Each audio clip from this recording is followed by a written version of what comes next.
Bom dia, irmãos. Vamos abrir a palavra de Deus em Gênesis, capítulo 1.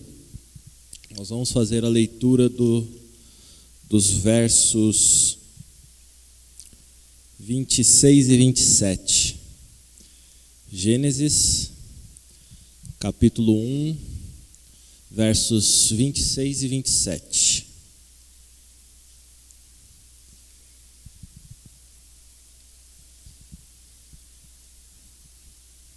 Diz assim o texto: Também disse Deus: façamos o homem à nossa imagem, conforme a nossa semelhança. Tenha ele domínio sobre os peixes do mar, sobre as aves do céu, sobre os animais domésticos, sobre toda a terra e sobre todos os répteis que rastejam pela terra. Criou Deus, pois, o homem à sua imagem. A imagem de Deus o criou. Homem e mulher os criou. Pulemos para o capítulo 5 de Gênesis.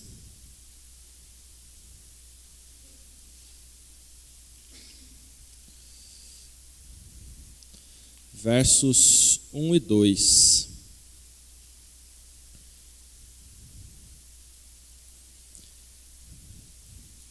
Este é o livro da genealogia de Adão. No dia em que Deus criou o homem, a semelhança de Deus o fez. Homem e mulher os criou, e os abençoou e lhe chamou pelo nome de Adão no dia em que foram criados. A nossa reflexão hoje ela vai se centrar na questão teológica, como toda a série, mas basicamente a gente vai tentar trabalhar dois pontos para uma reflexão, para a compreensão da teologia. A primeira delas está relacionada com o que o texto nos diz sobre como Deus nos criou. Então, a primeira reflexão, digamos, teológica, a base para a nossa lição vai ser a compreensão do que é este homem, né? A imagem e semelhança de Deus. E aí, eu pergunto, o que os irmãos entendem, acham que significa o homem ser criado à imagem e semelhança de Deus?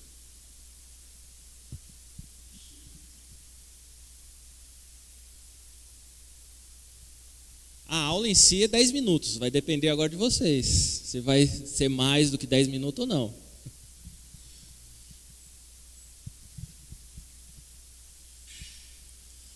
Vamos pelas palavras. Imagem. Quando eu falo imagem, de forma bem senso comum, o que é imagem? Palavra, o significado da palavra imagem.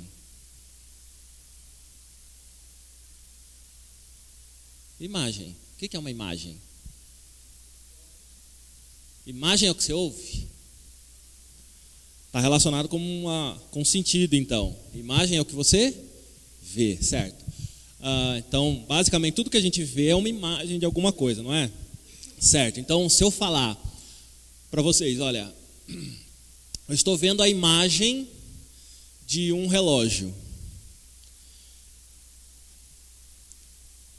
A imagem que eu estou tendo na minha cabeça de um relógio pode ser ou não a mesma imagem que vocês têm de um relógio, correto?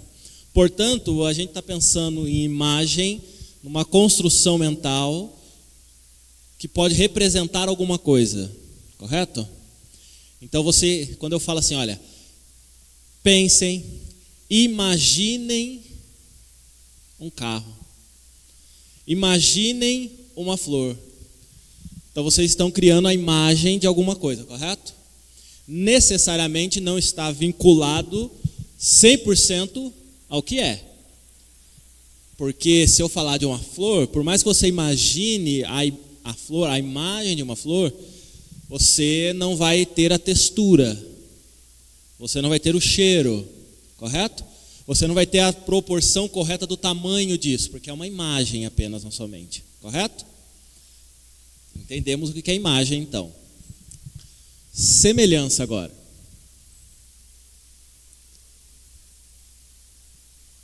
O que é semelhança? Oi? Parecido. Na matemática tem um outro termo também, análogo. Semelhante. E o que significa ser semelhante, então? Parecido ou igual? É um parecido igual, não é um parecido diferente. O que significa ser semelhante? Ele tem as mesmas características? Mas se tem as mesmas características, é igual? Não. Então ele não tem as mesmas, não é igual, mas se parece muito. Ou lembra, certo? Os filhos, normalmente, são a semelhança dos pais, certo? De um dos acaba prevalecendo em algum momento da vida, né? Mas veja que essa semelhança, ela pode ser uma semelhança com relação ao pai ou à mãe no físico, seja nos olhos, na formação da estrutura do corpo, pode ser a mistura dos dois. Brinco, a gente conversa com a Laine que para cada pessoa que a gente pergunta, a Milena parece com um ou com o outro, né? E parece que a gente fica marcando lá quem tem mais pontos, né? Mas a questão é que um consenso existe. Do nariz para baixo é parecido comigo e do nariz para cima parecido com ela, né? Então tá certo, consenso, né? Personalidade.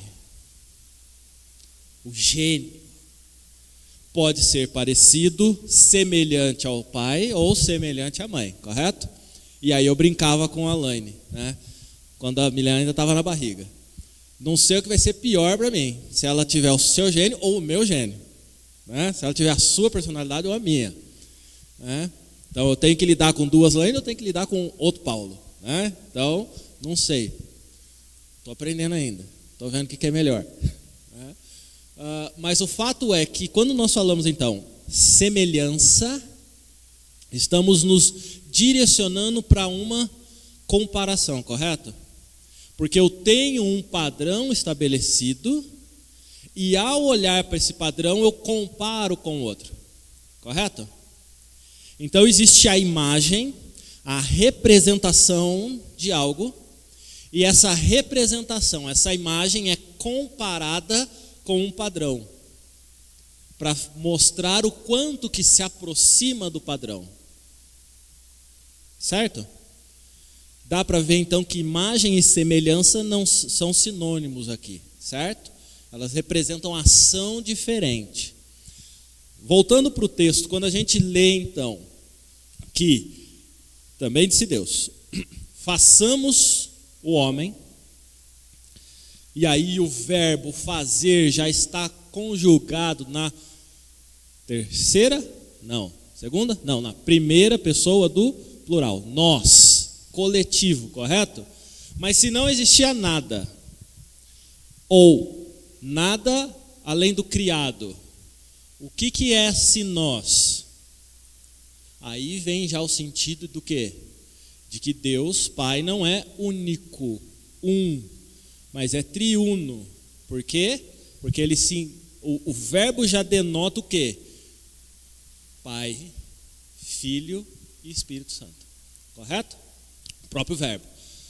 A gente vai confirmar isso no Novo Testamento, quando o próprio Jesus fala sobre a criação e de estar junto com o Pai na criação. E também fala sobre o papel do Espírito Santo. O Espírito Santo é esse que pairava sobre a face das águas, né? Ou seja, a Trindade estava antes que houvesse algo. Então, a Trindade, façamos. Deus Pai, Filho e Espírito Santo faz. Faz o quê? Homem no sentido de humanidade, o ser humano, a partir então de Adão.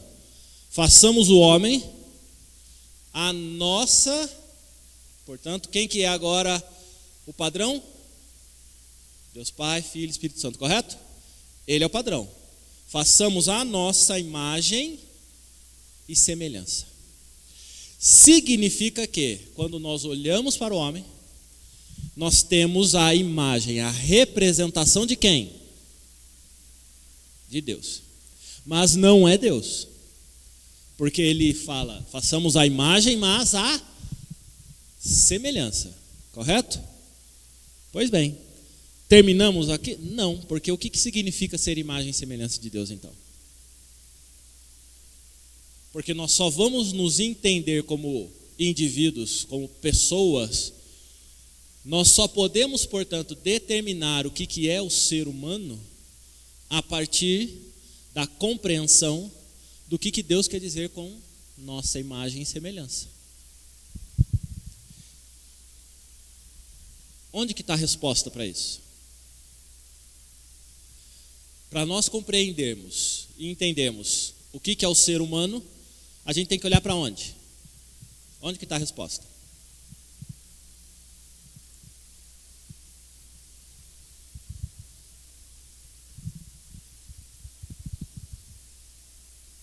Onde que está a resposta? Talvez esteja nos filósofos gregos, então. Né? Já que vocês não têm nenhuma resposta, então a gente vai procurar com eles. A fonte está correta? Para alguns está. Para nós não serve. Então qual que é a nossa fonte? Deus. E por que Deus é a fonte, então? Porque afinal de contas nós somos imagem de quem? Nós somos semelhança de quem? Se nós somos imagem e semelhança de Deus, para entendermos o que nós somos, quais são as nossas características, atributos, limitados, não iguais a, mas nós temos que voltar para a fonte, o padrão, correto? Como é que eu sei que o tênis é falsificado?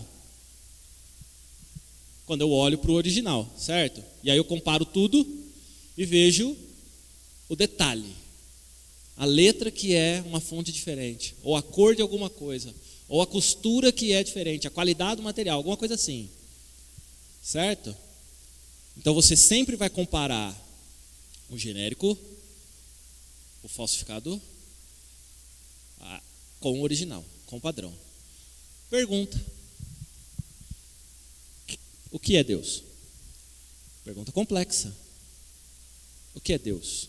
Ou o que Deus permitiu que nós conhecêssemos dele para compreendermos o que nós somos? Porque se nós somos imagem e semelhança de Deus e precisamos buscar nele a compreensão do que nós somos, precisamos conhecer Deus, correto? Deus precisa se revelar para que possamos então saber o que nós temos de semelhança com ele. Que tipo de imagem nós projetamos dele? O que o ser humano tem? E aí, vou mantendo na ideia do texto, que é bem conhecido, o que Deus fez? Desde o capítulo 1, desde o versículo 1. O que Deus fez? Pode colar nessa hora, vai lá. Primeira coisa que Deus fez, volta para o capítulo 1. Deus criou o quê? Os céus e a terra. Nós nos parecemos com céu e terra? Com a terra talvez um pouco, porque foi do pó que Deus nos formou. Mas não é só terra. A gente não é um conjunto de minerais, certo? Terra como pedra, terra, né? São um conjunto de moléculas, elementos químicos, mas nós não somos isso. Ou nós não somos apenas isso. Quando falamos de céu, nós podemos pensar no céu, não nas estrelas, porque foi criado céu e terra, não foi criada estrela ainda, correto? Tá. Massas gasosas, então, gases, elementos químicos dos mais diversos, separando, então. Não somos isso. Temos isso, mas não somos só isso. Segue o texto. O que mais?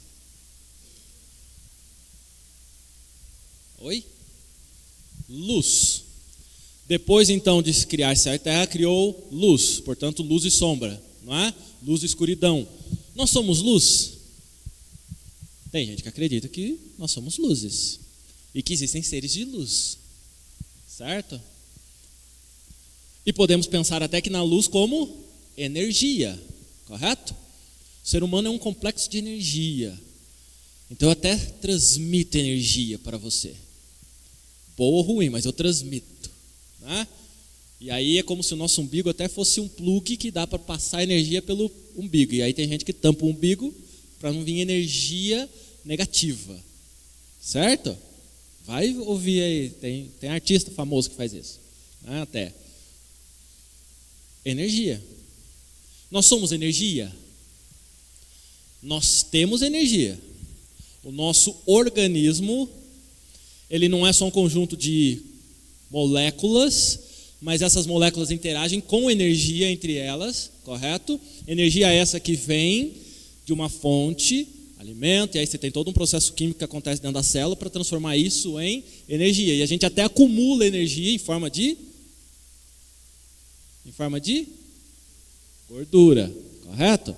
Então a gente acumula, queima gordura, ok, energia. Somos só isso então? Um complexo de elementos químicos movidos por energia? Não. Então quer dizer que nós somos mais do que isso. Terceira coisa criada.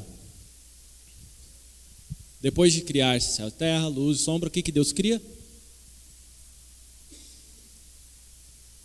Está no texto. Vai lá. Fala para mim. Separou água e firmamento, então foi uma organização, correto? Tá.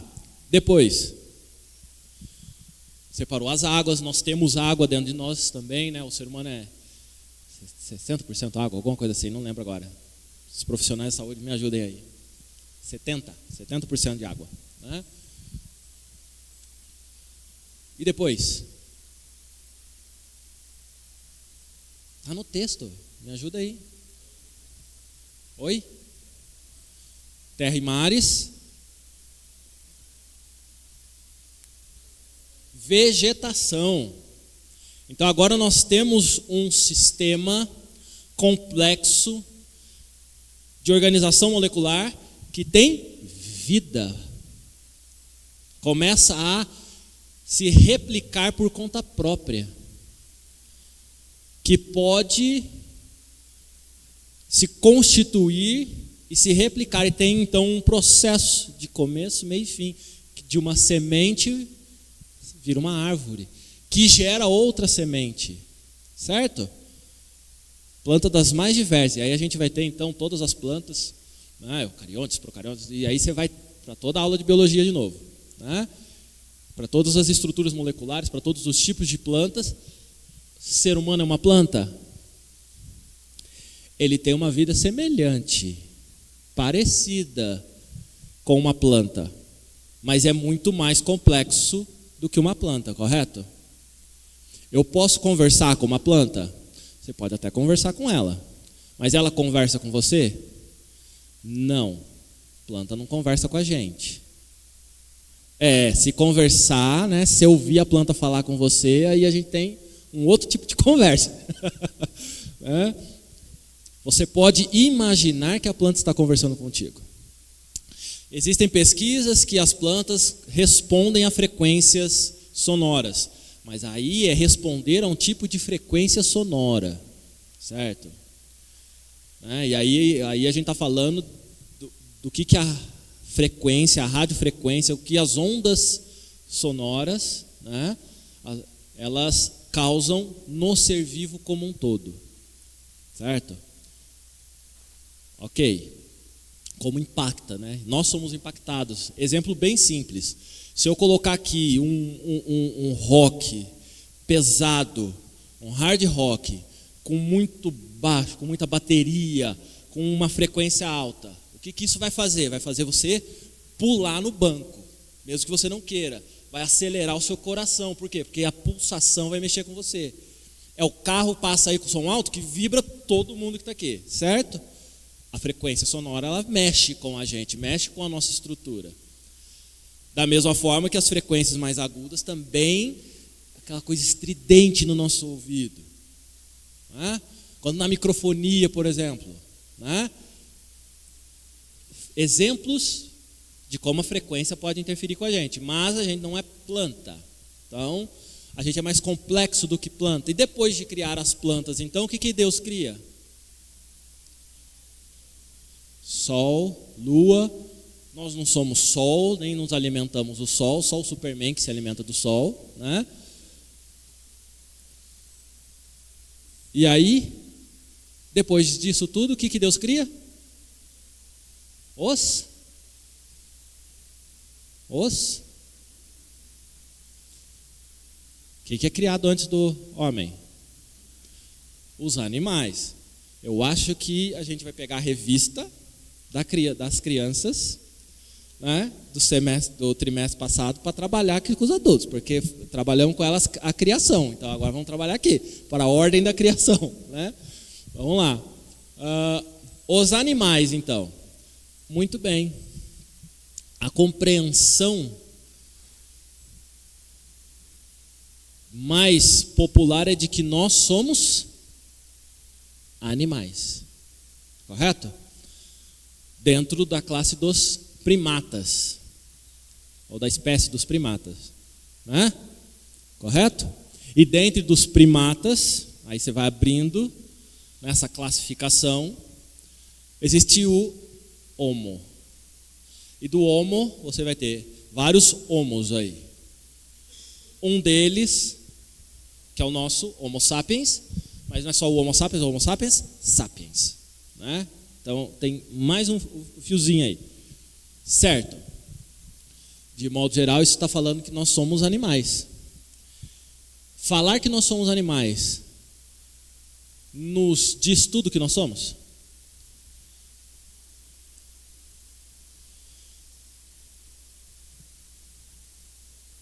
Nós, quando feto, nos parecemos com um girino, em termos de embrião, nos parecemos com um girino, certo? Nós passamos até pela fase de réptil, que tem até cauda. É só você olhar a formação do feto.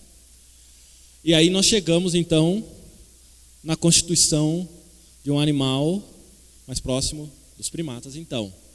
Diferente dos outros, então. Diferente dos anfíbios, diferente dos peixes e diferente até mesmo dos mamíferos, dentre os mamíferos, diferente dos outros. Certo? O que nos difere dos animais, de modo geral?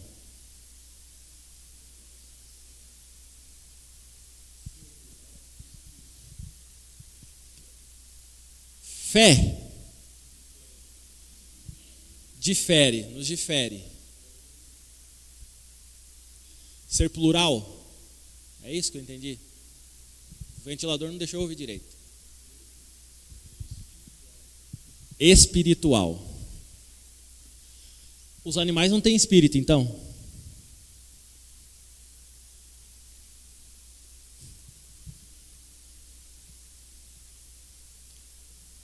Se nós somos espirituais, significa que os animais não têm espírito. Ou eles podem até ter, mas se eles têm espírito, e nós também, isso não é o que nos difere deles. Razão. Estava esperando essa. Um ser racional, não é? Pois bem. Esses dias eu estava rolando assim no Facebook e vi um cachorro que ele escalou um portão. Ele escalou o portão, ele passou por entre a viga e a telha, que é de Eternite. Então veja, ele escala, levanta a telha, passa. Quando ele percebe que ele está com a cabeça para o precipício, ele vira o corpo para passar primeiro a parte traseira, para daí descer. Você já viu um cachorro desse? Pensar desse jeito? Razão. Vocês já viram um macaco comendo ovo? Comendo banana? Já tivemos o privilégio, lá em Ourinhos tem um bosque florestal e tem lá os macaquinhos. E aí a gente foi lá, aí você leva o ovo.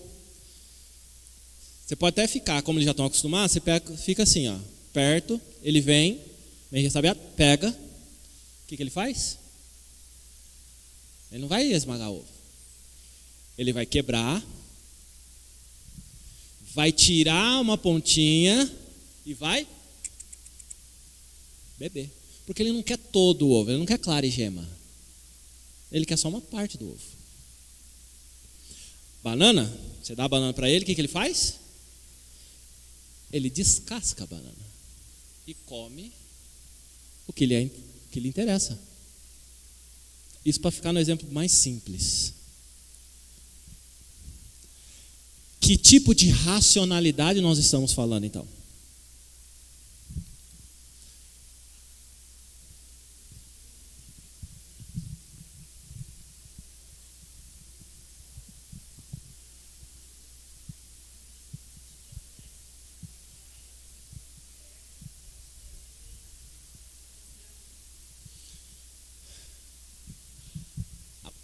Vou falar o que a Larissa está contando aqui.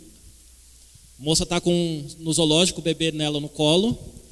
A chimpanzé vai lá, olha isso, busca o filhote dela, traz para mostrar o filhote dela. Como se estivesse falando: esse é seu filho, esse é o meu. Significa que ela tem um nível de compreensão do que é o adulto, do que é um filhote. Ela se vê semelhante, não só na condição, mas até mesmo na formação social. Porque eu tenho eu como indivíduo adulto e eu tenho esse que é filhote. E eu comparo, você tem adulto criança, eu tenho adulto criança. Compreensão complexa de uma relação social. E a gente pode ir além para um processo de empatia. Não é? Quantos de nós criamos empatia com o nosso bicho? Isso aí está já natural, digamos assim, mas os bichos possuem empatia com o ser humano. Empatia, se colocar no lugar de, sentir a dor. E aí nós vemos imagens de cachorro que andam em bando. E aí quando um cachorro está doente ou morre, o que o outro do bando faz? Vai embora? Larga? Não, né? Ele fica ali. Ele chora. Quando o outro está em perigo, ele chama por ajuda. Não é isso? O que é isso senão racionalidade? Parece que eu estou defendendo que a gente é animal, ou animal de modo geral, não é? Mas é porque eu estou falando de que tudo isso que a gente fala e que normalmente nós usamos para nos diferenciar da criação como um todo, não nos diferencia totalmente. E tampouco nos traz para a essência do que é ser imagem e semelhança de Deus. Porque existe algo que nos difere dos animais. E nós precisamos compreender o que nos difere.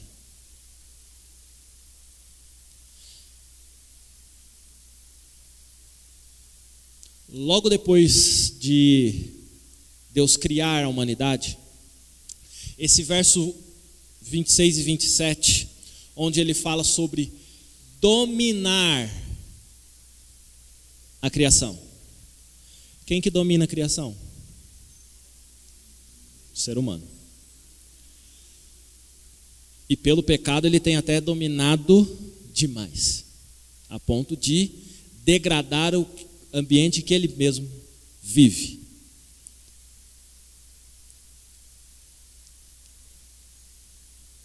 Então, o domínio sobre toda a criação, a condição, a estrutura cognitiva, mais do que física, porque a estrutura cognitiva do ser humano, para ter a capacidade, o potencial de, mesmo numa condição inferior fisicamente de outras coisas criadas, ele consegue ir além dessa criação.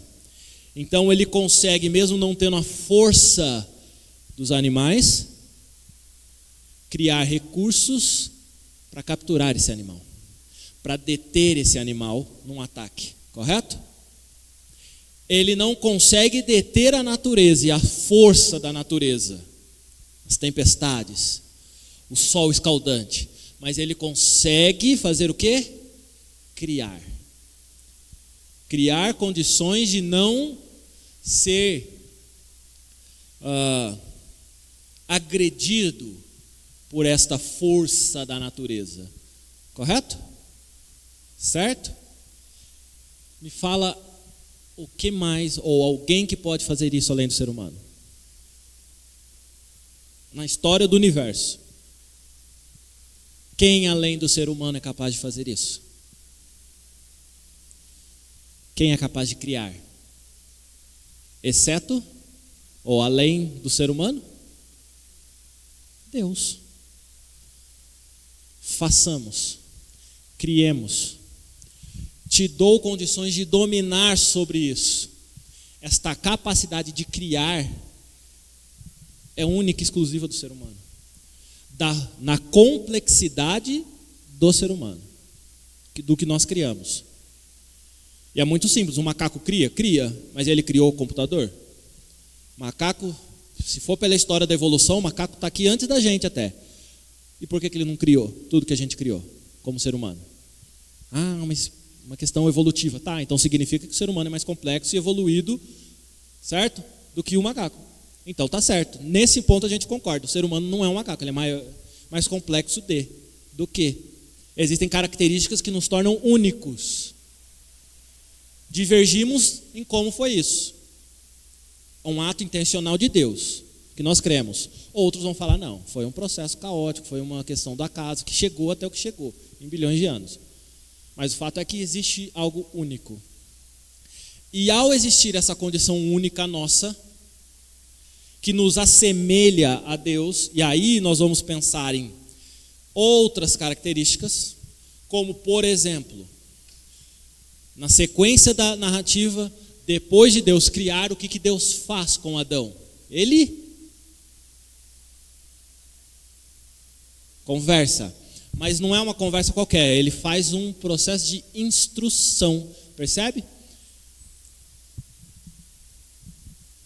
Os animais eles até aprendem, mas eles não aprendem como o ser humano aprende, e não na complexidade que o ser humano aprende.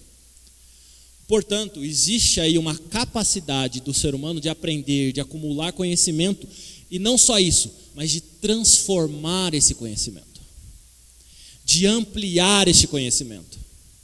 Correto? Quem que criou isso? Deus. Da onde que vem isso? De Deus. Porque Deus é um ser complexo, com capacidade, estrutura, cognição. Vamos fazer esse paralelo a ponto do texto bíblico, também conhecido por nós, falarmos que quem é o ser humano para conhecer a mente de Deus, não é? Diante da complexidade que é Deus. Portanto, nós temos essa característica, temos, mas somos limitados diante do padrão. Correto? Ok? Tá. Deus, ele conversa. Quando nós falamos de ouvir e falar, desse processo de conversa, embora baleia converse, golfinho converse entre eles, e aí você tem até pesquisas hoje que falam que árvores conversam, né? Elas não conversam diretamente, mas por meio das raízes, dos fungos que agem nas raízes, esses fungos eles falam, né? Aqui tem esse nutriente. É bom para você, árvore? Então eu vou ficar aqui junto com você porque eu preciso dele e depois eu te passo.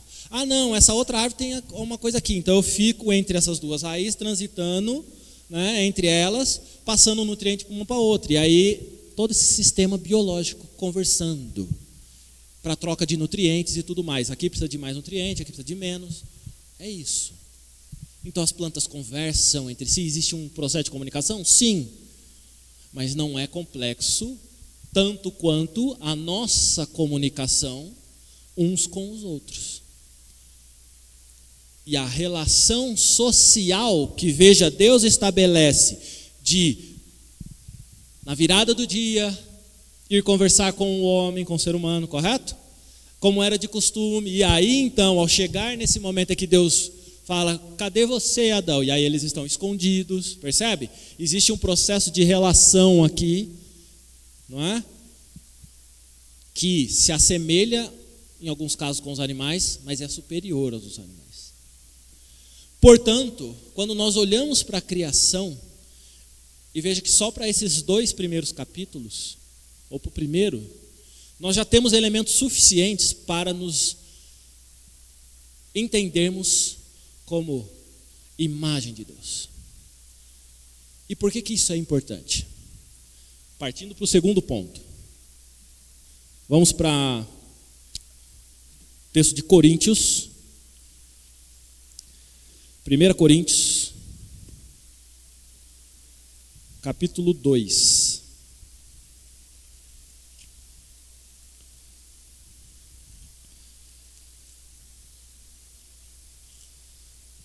Primeira carta de Paulo aos Coríntios, no capítulo 2.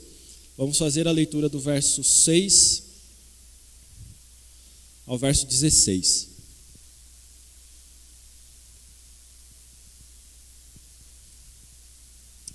Primeira carta de Paulo aos Coríntios, capítulo 2, a partir do verso 6, diz o seguinte: entretanto, expomos sabedoria entre os experimentados, não porém a sabedoria deste século, nem a dos poderosos desta época, que se reduzem a nada, mas falamos a sabedoria de Deus, em mistério, outrora oculta, a qual Deus pré-ordenou desde a eternidade para a nossa glória. Sabedoria essa que nenhum dos poderosos deste século conheceu, porque se a tivessem conhecido, jamais teriam crucificado o Senhor da glória. Mas como está escrito, nem olhos viram, nem ouvidos ouviram, nem jamais penetrou em coração humano o que Deus tem preparado para aqueles que o amam. Mas Deus no-lo revelou pelo Espírito, porque o Espírito a todas as coisas perscruta, até mesmo as profundezas de Deus.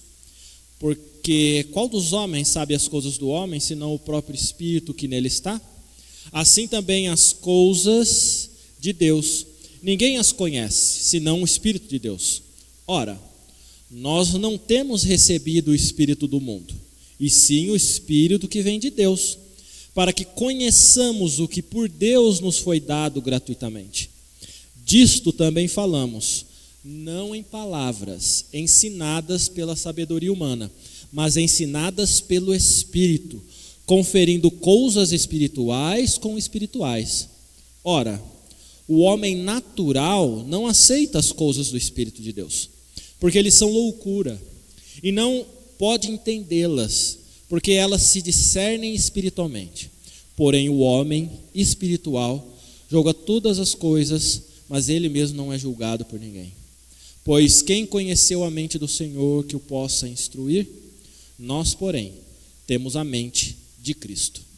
Veja que Paulo agora, ele nos traz para um elemento que é marcante também na divisão entre toda a criação e o ser humano, e que nos assemelha a Deus, que é um juízo, um julgamento moral, ético. O ser humano ele é capaz de estabelecer um padrão moral de certo e errado. Isso pode variar ao longo das épocas? Pode. Isso pode variar de local para local? Pode. Mas pouco importa a sociedade e o tempo que nós nos coloquemos, sempre haverá um padrão moral. Um certo e um errado. Sempre vai ter. A diferença para nós, e aí a gente vai para o texto, é que existe, não em nós, mas dado a nós, uma condição de voltarmos ao princípio. de uma moralidade que é precisa e que não varia ao longo do tempo, porque ela é a melhor, que é estabelecida por Deus. A fonte do certo e errado, do bem e do mal, é Deus. Nós perdemos essa característica, essa condição quando nós caímos, correto? Porque nós fomos criados à imagem e semelhança de Deus e só tínhamos o bom, o bem. Mas a sedução da serpente foi: você será não semelhante, mas será igual a Deus. Conhecedor do bem e do mal. Portanto, conhecedor do bem e do mal, você será a régua, você será o parâmetro do certo e errado. Você será Deus.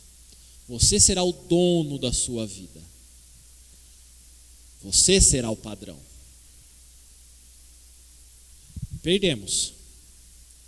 Com Cristo nós resgatamos essa condição.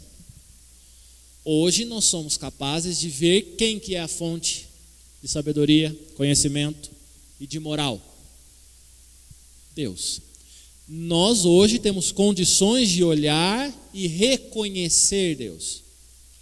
Mas o que Paulo está falando aqui é que ele vai além. Porque, e aí eu volto no que o senhor Nelson falou, do Espírito. Porque eu posso até fazer uma discussão se ser humano e animais possuem espírito e o mesmo espírito. Discussão teológica. Mas o fato principal é que Jesus não morreu na cruz para que os animais tivessem sua condição resgatada com Deus. A condição resgatada é dos seres humanos. Por consequência, não havendo mais o pecado do homem, não da natureza, correto? Toda a natureza que geme será restaurada também. Mas isso é consequência do quê? Do processo de regeneração do homem. Porque quem pecou? Quem desagradou a Deus? Quem foi contra a vontade de Deus? Quem tentou e se colocou como oposição a Deus, querendo ser igual a Deus? Foi o ser humano. E aí então, o texto que Paulo nos traz aqui é da defesa de uma condição que nós nos encontramos, de compreender tudo isso que nós estamos falando, baseado em uma pessoa, em um ser, que já estava na criação, que é o Deus Pai, Deus Filho, e o que o texto diz? Ele se refere ao Espírito Santo. Ele até fala, olha, quem conhece melhor o próprio ser do que o seu espírito? Pois é, quem conhece Deus na essência e na sua complexidade é o Espírito dele. E o que esse Espírito faz? A intenção de Paulo é falar qual que é o papel do Espírito. Pelo menos um deles. Nos trazer consciência, revelação de Deus. Onde ou por meio de quem nós vamos, não é o que, mas é de quem nós vamos conhecer Deus. Se eu perguntasse por meio do que nós vamos conhecer Deus, Bíblia. Mas é por meio de quem que nós conhecemos a Deus? O Espírito Santo, dele que age em nós. O que ele usa para conhecermos a Deus? Aí é o que? A palavra. Mas esta palavra só existe como palavra de Deus. Por quê? Porque ela foi revelada pelo próprio Deus, pela ação desse Espírito, por meio de Cristo, para a humanidade. Nós sabemos o que nós sabemos, e tudo que nós conversamos aqui, porque Deus se revelou. Agora, tem uma chave aí interessante. Porque o texto bíblico também nos fala, até em Salmos, que a natureza revela Deus, não é? Que a humanidade pode conhecer Deus pela criação, não é? Se a humanidade pode conhecer Deus, ou a existência de Deus pela criação, por que o Espírito Santo está aí então? Peguei vocês. Pausa para a água, vai lá, pensem.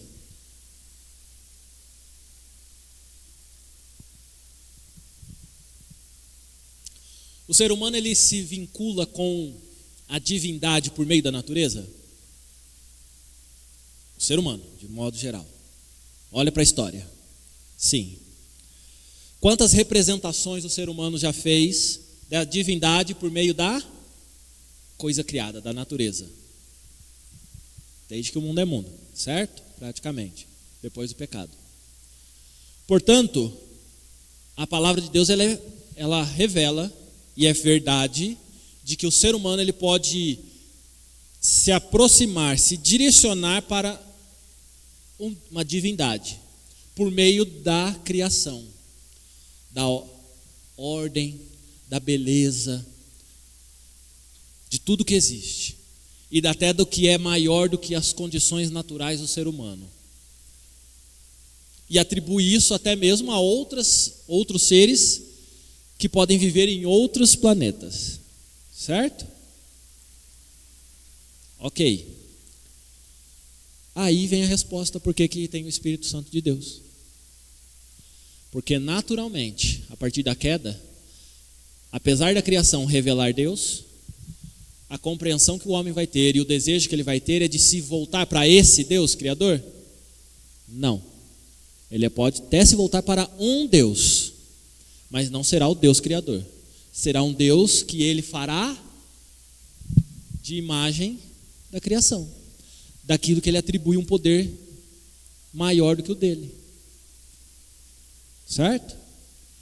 E aí é tão claro isso que um dos primeiros mandamentos que Deus estabelece para o seu povo é o quê? Não farás imagem. Olha a imagem de novo. Representação. Não farás imagens de escultura. Não se curvará, não se adorará, não a colocará como divindade. Portanto, além da natureza, precisamos, ser humano, de algo, de alguém que seja preciso na revelação de quem é esse Deus. É isso que Paulo está falando. Quem que é este ser preciso na revelação de Deus? O próprio Espírito de Deus. A Bíblia como um todo, ela expressa esta relação de um Espírito de Deus que revela ao homem o que Deus quer que seja revelado, ou melhor dizendo, por meio do Espírito, o homem toma consciência, conhece o que Deus quer que seja conhecido dele. Nós, por meio da Bíblia, conhecemos tudo de Deus? Não. E por que não? Porque o próprio texto bíblico já fala que Deus fala por meio dele. Eu sou muito maior do que você pode imaginar, do que você pode conceber, do que você pode compreender.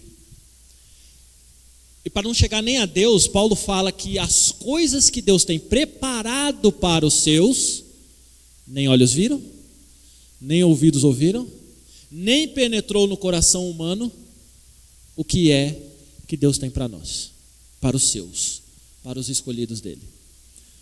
Para mostrar a grandeza, complexidade e transcendência, algo maior, além do que nós temos. Duas coisas, portanto, resumindo a aula, caminhando já para os finalmente. Quando nós falamos de teologia, nós precisamos entender que só existe teologia porque existe uma criação feita à imagem e semelhança de Deus. Porque se não houvesse ser humano, não haveria teologia. Deus se revelaria ao quê? A quem? Para quê? Percebe que Deus não para na criação de todas as coisas sem o homem. Ele cria o homem. E mesmo esse homem tentando se afastar dele, ele dá a resposta e a correção para esse problema criado pelo homem. Aliás, Deus já sabia que isso ia acontecer e faz do mesmo jeito. Por quê? Pergunta para ele. A resposta, em partes, pode estar na Bíblia hoje, revelada, mas em partes vai estar só com ele. Teologia só existe porque existe um ser criado por Deus, a sua imagem e semelhança, que se relaciona com ele, a ponto até de rechaçá-lo, mas se relaciona com ele e tem condições de se relacionar com ele. Essa é a condição do ser humano. E aí a gente vem para o segundo ponto, que Deus se revela por meio da Bíblia, através do seu Santo Espírito, para nós, de forma exclusiva, única. A criação pode até representar a beleza de Deus, ou a complexidade do que Deus cria, mas ela não se relaciona com Deus como nós nos relacionamos. Ela não tem condição de ter conhecimento de Deus e de adorá-lo como nós conhecemos e adoramos. Percebe? Imagem de Deus, revelação de Deus estão ligadas. Falar de teologia, compreender, portanto, Deus e as ações de Deus, fazer teologia, é tomar no seio da base cristã, porque eu posso ter teologia de outros deuses, mas quando nós falamos de teologia cristã, significa nós tomarmos a revelação de Deus e a condição que Deus nos dá de compreender essa revelação de Deus. Portanto, tem duas bases aqui: a imagem e semelhança de Deus e um Deus que se revela por meio do seu Santo Espírito, se faz conhecido por meio dele. Isso é único, isso é exclusivo. Nós somos os únicos que tem, nós seres humanos, que temos essa condição. Tudo isso, eu vou fechar com duas perguntas para exemplificar o porquê que nós precisamos fazer esse tipo de discussão. Pergunta da Milena, sábado passado, na hora que estava dormindo, para a Laine. Na verdade, depois de orar, ela pergunta para a Laine o seguinte: mamãe, Jesus viu Deus hoje? Jesus viu Deus hoje? Uma resposta muito simples, sim. Não é? Posso falar que sim. Mas agora vamos pensar na nossa complexidade de cabeça de adulto, certo? O que significa ver? Jesus ver Deus. Jesus estar com Deus. Nós temos consciência de que no momento atual que nós vivemos do tempo, Jesus está com Deus, correto?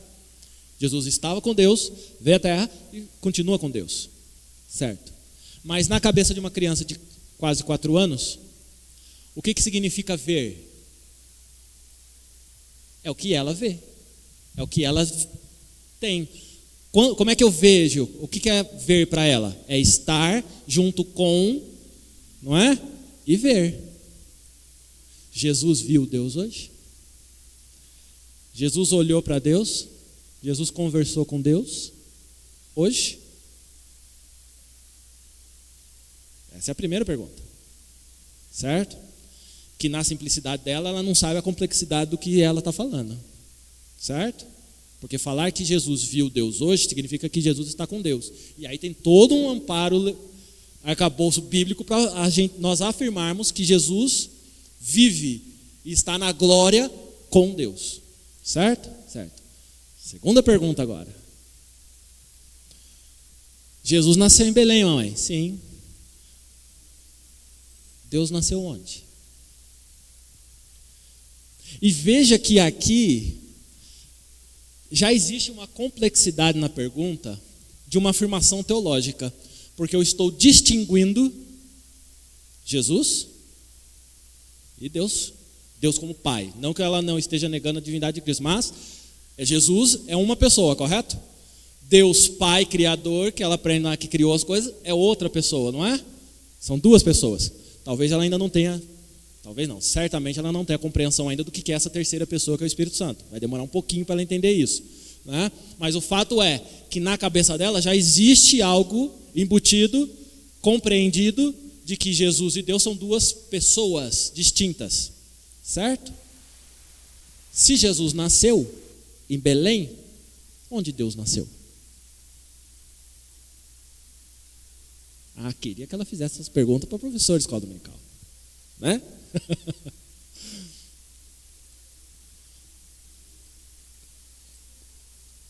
Qual que é a resposta para essa pergunta? Nós temos que dar uma resposta que não dá para demorar uma aula de escola dominical, porque essa criança tem que dormir, né? 11 horas da noite ela tem que dormir. E tem que ser no nível dela, de compreensão dela, certo? É uma resposta que naturalmente a gente não tem. Ninguém está preparado para isso, para esse tipo de pergunta. Mas o Espírito Santo de Deus é capaz de nos dar condição de não só pregar, entre aspas, pregar o Evangelho, mas de revelar o Deus para qualquer pessoa. E foi o Espírito Santo de Deus que deu luz, iluminação para Laine responder. Deus, Ele criou todas as coisas. Ele não nasceu, Ele criou todas as coisas. Bastou, certo? Bastou por quê? Porque já houve